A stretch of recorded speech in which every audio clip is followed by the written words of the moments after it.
Hello and welcome to our Start the Week. I was never very good at maths at school. I managed to scrape an O-level, but I don't know how. About the second year in my high school in South London, we had a maths teacher from Lancashire. He was a bit larger than life, and I, still being quite young, was a little bit in awe of him, really. Anyway, the news permeated out to me in the quadrangle that Bobby Alton, that's who he was, wanted to see you, Pike. We all knew each other by our surnames, because he wants to talk with you about your maths homework. I went in with a little bit of trepidation, I must admit, thinking back. He said, "Come in, lad, come in. It's a bit of a mess, but come and sit down. All is not lost." And he said, "A good thing is you've shown you're working out." And we sat down together and we talked right through my workings out for this particular problem. And at each stage he said, "Well, what do you think?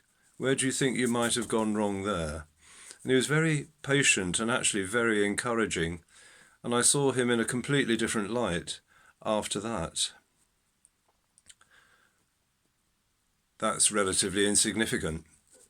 But now we're in the third week of Lent, the third Sunday of Lent. It's just passing or has passed when you see this. And, well, I don't know about you, but I want to be very candid. A bit of a mess. Quite a mess. The resolutions and so on. I'm not quite sure how to carry on, to be honest. Yet again, another Lent where things seem to be running into the sand, despite all my best intentions. So I received great encouragement when I came across a piece of writing by Cardinal Vincent Nichols, the Archbishop of Westminster, something he'd written on the 50th anniversary, his golden jubilee of his priesting, at the brief homily he preached in the Mass in Westminster Cathedral. And I'm just going to read a little bit of what he said. I hope it's encouraging to you too. It can happen that quite often, in the course of the years, our hearts enter a state of winter. Within us a cold frostiness can descend.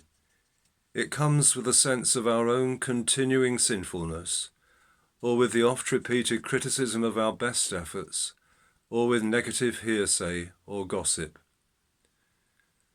Then we lose touch with our own integrity and goodness. Precisely at that time, the Beloved calls out to us into the depths of our most private gloom and despondency. How often do we need to hear these words? How often during 50 years? And the sermon continues, but I thought that was remarkably candid and so very, very helpful from one of our leaders in faith in the Roman Catholic Church, of course, in this country. How often do we need to hear those words? How often during 50 years? Well, we have in our own Anglican tradition something which also helps us alongside those words of Cardinal Nichols, because we have in the preface what we call the part of the Eucharistic prayer which changes with the seasons. We have this lovely sense. We're addressing the Lord. For in these 40 days you lead us into the desert of repentance, that through a pilgrimage of prayer and discipline we may grow in grace and learn to be your people once again. It's longer than that. I've just taken the piece I wish to dwell on briefly now.